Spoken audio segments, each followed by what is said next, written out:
Greetings, Starfighters. Time for another beach movie.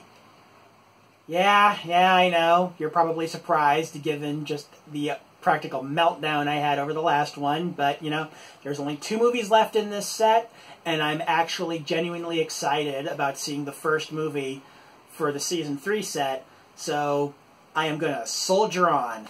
Up next, 1979's Malibu High, starring Jill Lansing, which is a name I swear I've heard somewhere before. I will look that up before I watch the movie.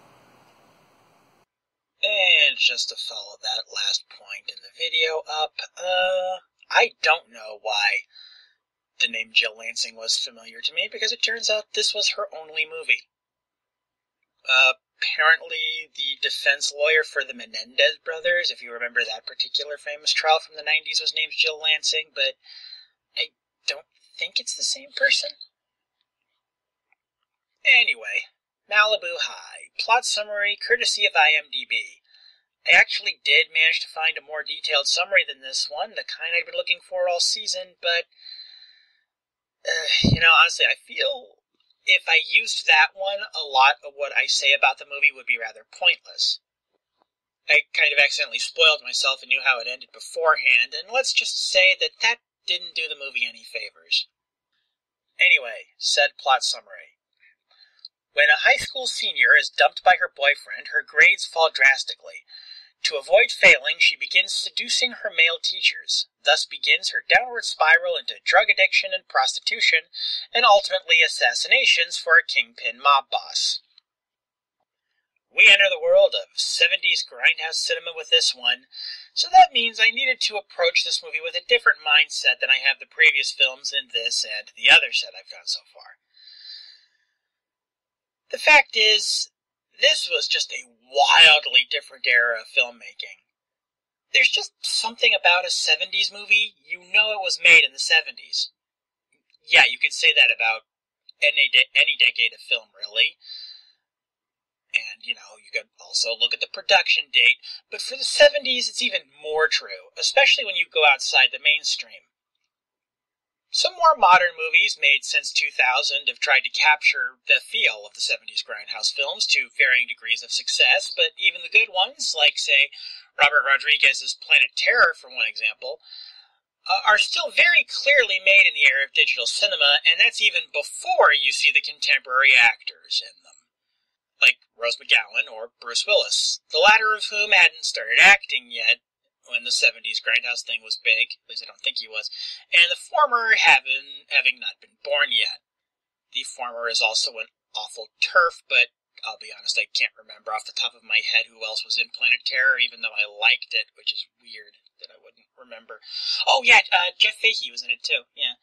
Josh Brolin. He's kind of a jerk. Anyway. Of course, even with all this in mind, it is still really hard to get behind the film's main protagonist.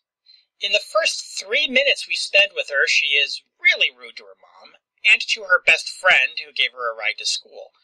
I get the whole teen rebellion thing here, but Kim, played by the aforementioned Jill Lansing, comes off less as rebellious and more as just friggin' whiny.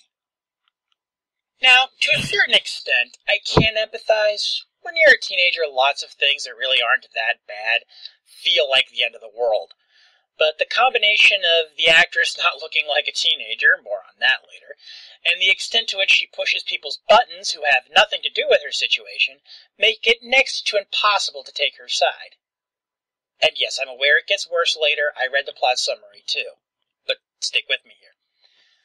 Only her ex-boyfriend being a bigger asshole than she is, well, minus the assassinations thing, lends her any semblance of empathy at all. And her best friend isn't much better, though up until about the 20-minute mark she fooled me into thinking she was actually likable. Likable and with the patience of a saint, I might add. Her suddenly being an industrial-sized bag of dicks just came out of nowhere so fast it gave me whiplash. But back to Kim, our main protagonist. I mean, her crack about her father's suicide, for instance. Yeah, there's one of those in this movie. Well, it's only in flashback, but... The only reason I can't dwell too much on how mean-spirited that line was is because I can't think of that line without inadvertently laughing, like I just did there, because the line is followed up by arguably one of the most inappropriate musical stings in cinematic history. I'm not even kidding. The score, as Kim exits the frame after she says that, it sounds like we're returning to an over-the-top game show after a commercial break. This scene shouldn't be funny, but it manages to be anyway by sheer accident. Or at least I assume it was an accident. Maybe the filmmakers actually did think following up a teenage girl yelling at her mom about her dad's death with a song that makes the Price is Right theme look down-tempo was a good idea. I could probably spend this whole video talking about how unlikable Kim is, so let me just sum up the rest of her character thusly. I mean, beyond what's in the plot summary. There's a scene where she is back-talking a drug dealer and a pimp, and somehow she still comes across as the bigger asshole. Just dwell on that for a second. You know, on second thought, I don't think I should stop talking about the awful things Kim does, and that doesn't include the sex work, because there's nothing wrong with sex work, provided you're an adult and you're not doing it out of spite. And, you know, I highly recommend Melissa Jarrett Grant's book, Playing the Whore, The Work of Sex Work, if you're interested in that topic. The point is, yeah, the awful things Kim does. The sex work itself is not one of them, but the reason she does it is. And, you know, that stuff makes up more than half the movie right there, so if I stop talking about it, this episode's going to be awfully short, which would normally be a good thing, but I actually have opinions on this one. I mean, I haven't even gotten to the parts where she kills people yet. Yeah, the whole assassinations thing from the plot summary. I'm still on the part where she's been seducing her teachers. Gross, certainly, but it is darkly humorous that every single teacher goes for it. I mean, if you're gonna go for shock humor, that's how you do it. You know, just telling racist jokes and screaming censorship if people don't laugh, that's not it. Yeah, awful lot of comedians who say they don't care if they offend people and then get really upset when people are offended. You know, go trauma or go home. That's what I say to you tell you wannabe offensive comics. Anyway, you gotta go full on ridiculous, like this movie does. Go trauma or go home. I wonder if I could make that a saying. Anyway, it totally stretches credulity that not one teacher would say no and totally derail Kim's plans. And that's why it's funny, in spite of, not because of, how skeevy it is. Yeah, I really hope that all made sense. I made the mistake of writing the script at 2 in the morning when I should have been in bed. And the parts I've been ad-libbing I've been having to do in a rush. But yeah, Kim eventually graduates from sex worker to assassin. Sex worker to assassin. I wonder if the people who made Saints Row 3 saw this movie. Anyway. Now, here's where the movie's budget really shows its limitations. It's like they spent so much money on the locations and the cars, they had almost nothing left for squibs. This movie is actually pretty bloodless as grindhouse flicks go. You could see more blood in an episode of MASH. That, as weird as this is going to sound to say, actually hurts the movie. Yes, I'm arguing that more blood would have been a benefit to this picture. Not something I say often, but I really do believe it in this movie's case.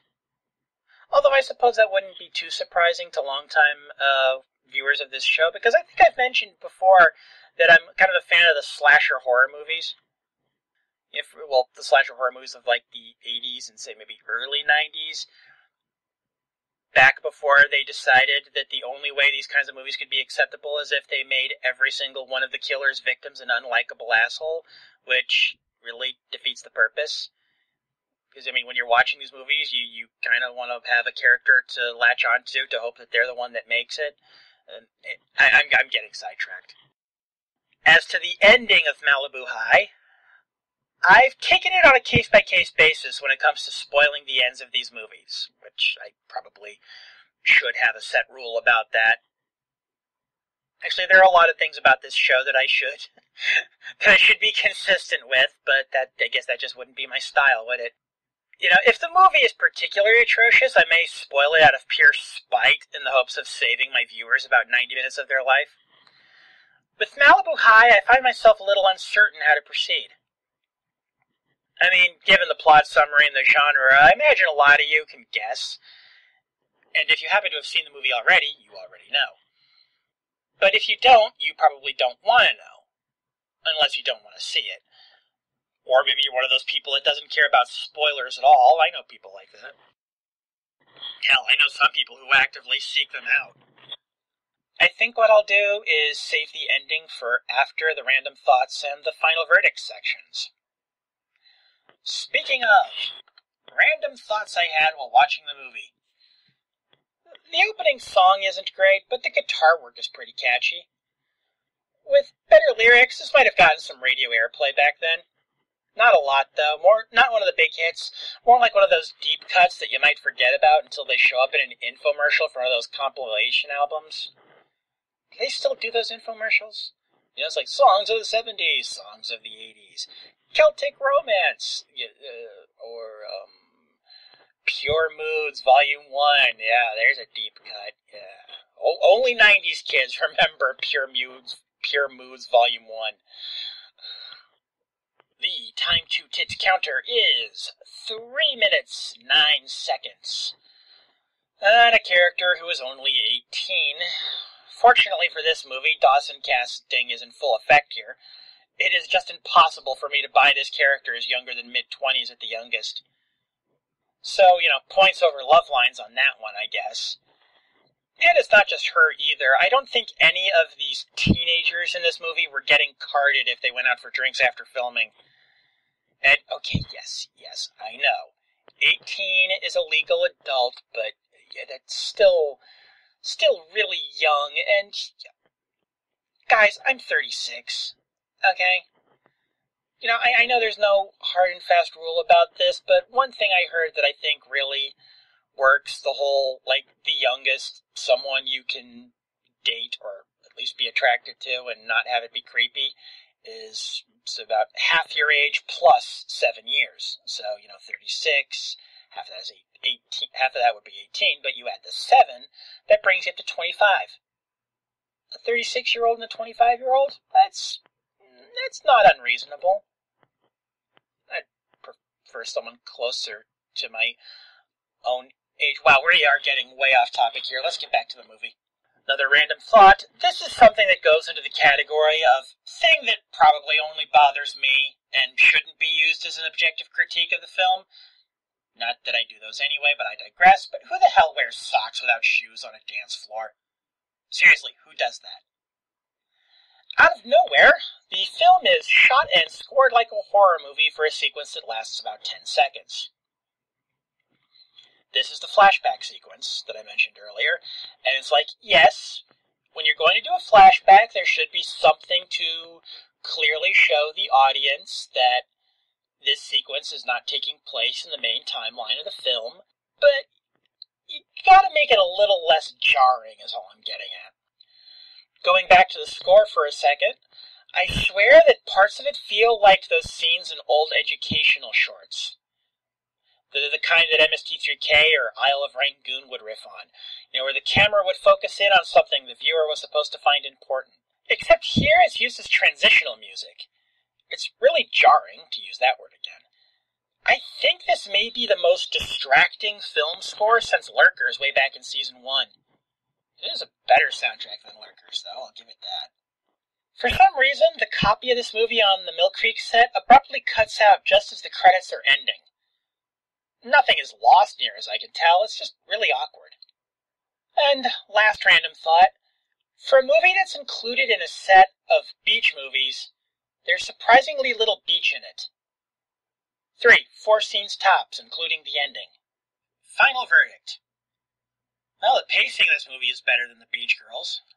And unlike that movie, Malibu High, probably, I think it's safe to say they wanted us to dislike the protagonist. But that's about it. It's better than The Beach Girls, or Love Lines for that matter, but only just barely. That this movie was never really intended for a mainstream audience is about its soul-saving grace. As grindhouse schlock goes, it's actually fine, but honestly you could do better. I bet if you ask Diamanda Hagen real nicely, she might give you a few suggestions. I could do that, but that's what you'd expect. So I'm going to list a random selection of films. Sallow, or The 120 Days of Sodom. Ghost Stories, The Christmas Dragon. Cyborg X, The Crewmeister Cycle Part 3. Mythica, Part 5. Retard Dead. Monstered. One of those is a sequel to the other one. Replicator, The Red Tent. The Red Tent Redemption. I might have made that one up. These aren't recommendations, by the way, they're just random films. In fact, I think it has named every film in existence. If you think you found a film that's not listed here, you've gone insane. Honestly, this movie might have actually been better if it had just been a straight-up porno, though you'd have to change pretty much the entire second half. All that said, I can't really hate this movie the way I do some of the others, as whereas the other movies seemed to fall back on this kind of schlock to bolster a failing plot, with Malibu High, the schlock is actually kind of the point. I mean, maybe even more so than with Hard Ticket to Hawaii, though in that movie's case, the execution of it was way better. I enjoyed the hell out of Hard Ticket. Malibu High was okay, I guess. The score was out of place, but in a funny way, as opposed to Lurkers, where, as I said before, it was obnoxious. The protagonist is a bad person, but so is literally every other named character. Well, except maybe the principal. And I bet some of the no-name characters were jerks, too. And there's a funny bit in the later half where the movie treats Kim giving someone the middle finger with as much, if not more weight than her having shot two people that we know of, as of that point. So it's not like this movie has no genuine laughs to offer. I kind of wish this set of movies was an odd number the way Strange Things was back in Season 1, because I imagine, keeping in mind that I do still have one movie to go, that were that the case, Malibu High would be square in the middle. Not bad enough to be hated, but not quite bad enough to be loved either. This movie will probably end up in the top 5, the top half, unless Malibu Beach manages to surprise me in the way that Spring Break did. Anyway, the ending. So, Kim dies. Yeah, I bet those of you who hadn't seen the movie but listened this far probably guessed that already, and I admit it's not that big of a shock. I mean, it's not unheard of for movies with a murderous protagonist to go the other way. I saw No Country for Old Men in theaters. I still remember being a little upset that for all he did, all Anton Chigurh gets for is a broken arm. This is where the funny soundtrack portion of the film comes back, as I swear the music that plays as Kim's being chased after killing her last intended target, as well as said target's daughter, who happens to be dating Kim's ex, is the People's Court theme. The People's Court theme as chase music. I just want you to picture that in your head for a second. I would have mentioned this bit when I was talking about the soundtrack earlier, but that would have been giving away the ending. It adds an extra layer to a chase sequence that is already on the goofy side. As for how she dies, she gets shot in the back by police, and the credits play over her body lying on the beach, where you can kind of still see the actress breathing. Also, as far away as that cop with the rifle was, if they had enough time to line up the shot, they had enough time to at least ask once for her to drop the gun. I mean, I'm not saying the shooting was completely unjustified. She was about to shoot her ex-boyfriend, but still.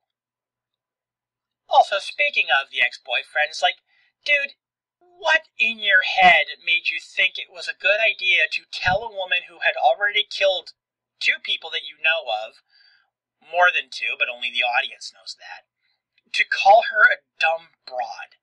Do you just have no survival instincts, or did you figure you were about to die anyway, so you didn't care?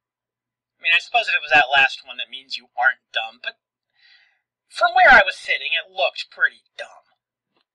Anyway, one more movie to go.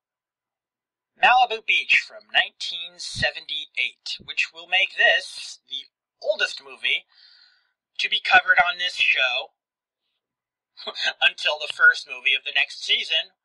That will be the oldest movie covered on this show, but, we'll get to that when we get to it.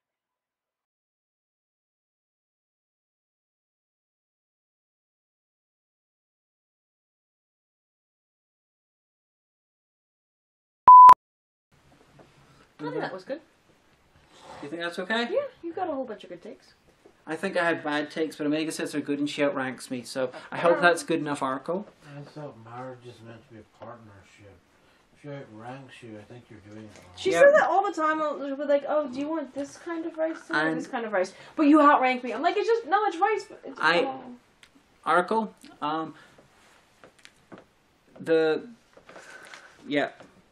Monster and all are terrible films. You would not enjoy them. In fact, I just listed films I could... A lot of them are on my review list. Okay. Apologies for using the R word.